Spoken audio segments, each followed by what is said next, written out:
कहीं लग जाए आपकी जिंदगी में कि अब मेरा जीवन बहुत नरक सा निकल रहा है, बहुत कष्टमय निकल रहा है, ये बेलपत्री लेना। इस बेलपत्री के बीच वाले पत्ते पर पीला चंदन लगा लेना। कितना लगाना है?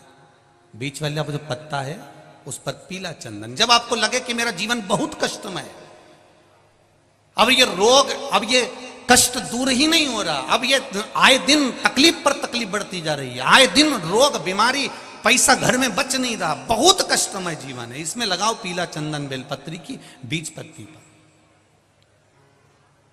महाराज, और बीज पत्ती पर जब चंदन लग जाए, लगने के बाद में ये दोनों पत्ती पर लाल चंदन लगा लीजिए। इन दोनों पत्ती के बीच में जो डंडी का भाग होता है, आपको कहा था, आपको स्मरण में होगा शायद, हमने जब बेलपत्री की महत्वता बताई थी तो उस बेलपत्री की महत्वता में कहा था ब्रह्मा विष्णु महेश ये तीन हैं, बोला था। बीच में ये बड़ी पत्ती से लेकर जो दो पत्तियां होती हैं, इनके बीच में जो जगह बचती है, इसमें मां पार्वती के 64 योगनियां, मां पार्वती अपनी पूर्ण सिद्धि के साथ में जितनी भी देवी के स्वरूप हैं, वो माता 64 योगनियां देवी के स्वरूप में यहां पर विराजमान होती हैं। दो पत्ती के नीचे से जो डंडी होती है नीचे तक, ये पूरी डंडी में 33 कोटि देवी देवताओं विराजमान होते हैं इस पूरी डंडी के अंदर।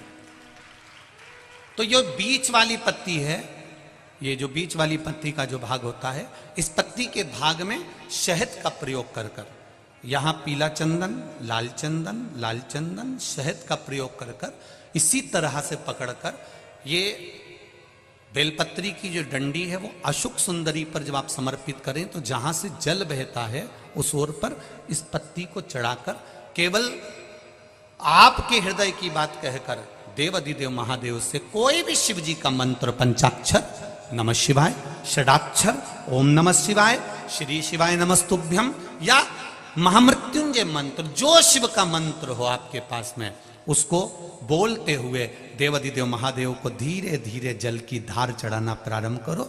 जल की धार जब पूर्ण होने लगे, उसमें थोड़ा जल बचे, तब अशुक सुंदरी पर जो तुमने बेलपत्र चढ़ाई है वहां उस जलधार को चढ़ा। ये प्रयोग आपको केवल सोमवार की अष्टमी पढ़ने पर ही करना है। कौन से दिन करेंगे? जम के बोलिए जरा।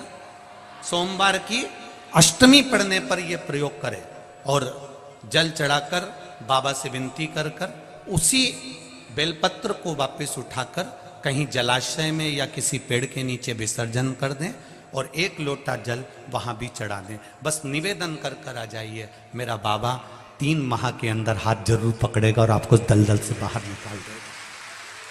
कहीं ना कहीं शिव की कृपा आप पर, हम पर, और जितने श्रोता भाई बहन इस कथा को सुन रहे हैं, कहीं शिव की कृपा से ही सुन रहे हैं।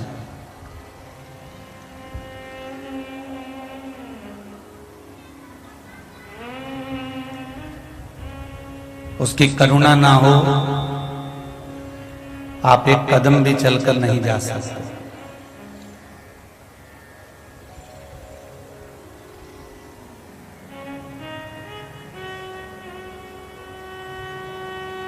पुण्य और पाप,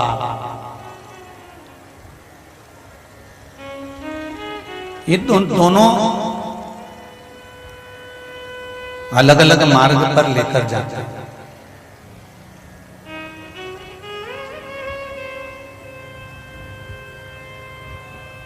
पुण्य जब हम अच्छा कर देते हैं, पुण्य जब हम श्रेष्ठ करते हैं, कोई अच्छा काम कर लेते हैं, कोई अच्छा कर्म कर देते हैं, तो वो हमको बेकार मार्ग को भी हटाकर अच्छे मार्ग का निर्माण कर कर अच्छी ओर लेकर जाता है। और पाप कर्म, पाप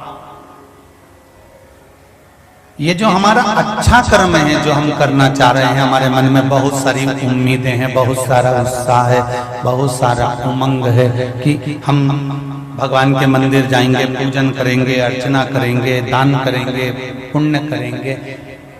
पाप उस पुण्य कर्म को रोकना चाहता था।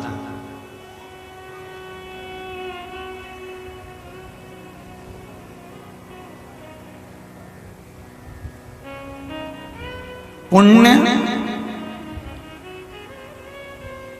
थोड़ा सा शिथिल हो सकता है, पर पाप कभी बुरा ही नहीं होता। पुण्य कैसे शिथिल हो सकता है कि आप जब बहुत दान करने लगोगे, पुण्य करने लगोगे, भजन करने लगोगे, कीर्तन करने लगोगे, स्मरण करने लगोगे, तो शुरू शुरू में तो तुम जब भजन में लगोगे ना, शुरू शुरू में तुम शिव भक्ति में लगोगे, शुरू शुरू में जाके तुम शंकर जी पे एक लोटा पानी चढ़ाओगे, शुरू शुरू में जाके शंकर भगवान को एक चावल का दाना चढ़ाओगे, शुरू में जाके आप शिव जी पर एक बेलपत्र चढ़ाओगे, तो ये तुम्हारे पुण्य की तरुणाई है, ये तुम्हारे पुण्य की जवानी है, ये युवानी अवस्था है पुण्य।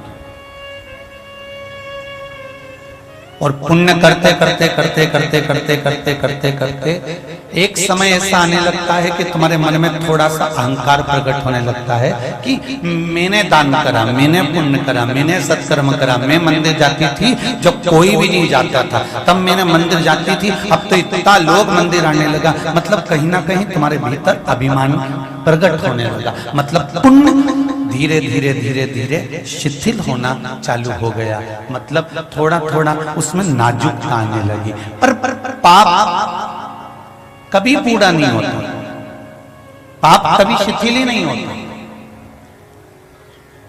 पाप करने वाला व्यक्ति अगर एक बार पाप कर लेता है ना, तो वो निर्भीक हो जाता है और पाप करने के लिए आतुर हो जाता है। क्या कर लेगा वो अपना, क्या बिगाड़ लेंगे वो अपना, अपन है तो सही, अपन कर लेंगे ये, अपन ये सा कर लेंगे। पाप में तरुणाई है, पाप में युवानी है, पाप कभी बूढ़ा नहीं होता। पर पुण्य करने वाला व्यक्ति 1 महीना, 2 महीना, 15 दिन, 20 दिन, 25 दिन दान करेगा, पुण्य करेगा, भजन करेगा, कीर्तन करेगा, फिर धीरे धीरे उसके मन में आ जाएगा, अरे अब मेरे को नहीं करना, अब रहने दो, अब बहुत दिन हो गए करते करते, अब क्या करो, जब कोई फायदा ही नहीं मिले तो फिर क्या करना। अब पुण्य थोड़ा थोड़ा थोड़ा थोड़ा शिथिल होने लगा, पुण्य थोड़ा थोड़ा नरम पड़ने लगा, पुण्य थोड़ा थोड़ा बूढ़ा होने लगा। पर पाप कभी बूढ़ा नहीं होता, पाप बढ़ता चले जाता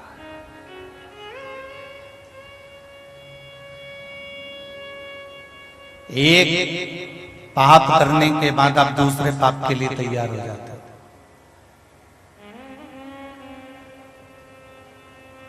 एक पाप करने के बाद आप दूसरे पाप की ओर अग्रसर हो जाते हैं।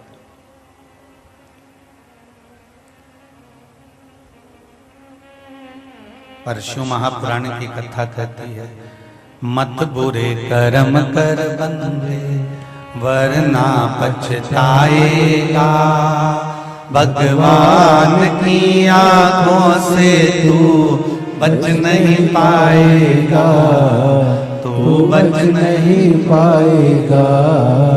अरे ओ अज्ञानी मत करना दानी, तेरे कर्म का फल भी तू ही पाएगा, जैसा किया तूने तेरे आगे आएगा, जैसा किया तूने तेरे आगे आएगा।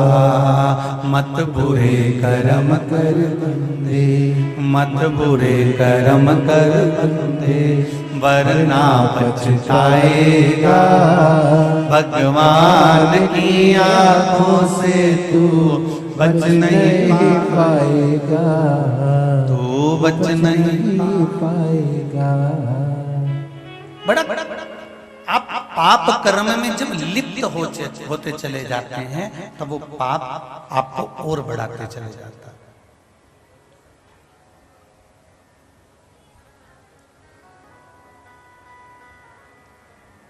देव ऋषि नारद शिव महापुराण की कथा चल रही है।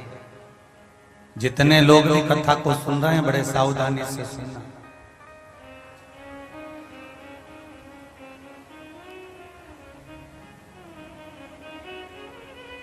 पाप कभी बूढ़ा नहीं होगा। इसलिए मेरी बहनें, जीजियों और मेरे भाई, एक बात का स्मरण जरूर रखना, एक पाप अगर थोड़ा सा हो जाए तो थोड़ा रुक जाना कि अब दूसरा पाप करूंगा तो थोड़ा रुक कर करूंगा। पुण्य करते समय ना हाथ रोको, ना मन रोको, ना ये भजन की जिह्वा रोको, ना श्रवण के कर्ण रोको। पर पाप अगर हो रहा है तो एक करने के बाद थोड़ा रुक जाओ कि अब मैं बाद में करूंगा।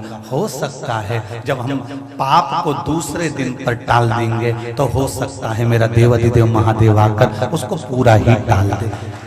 पाप जवान रहता है इसलिए उत्साह उमंग बहुत रहता है।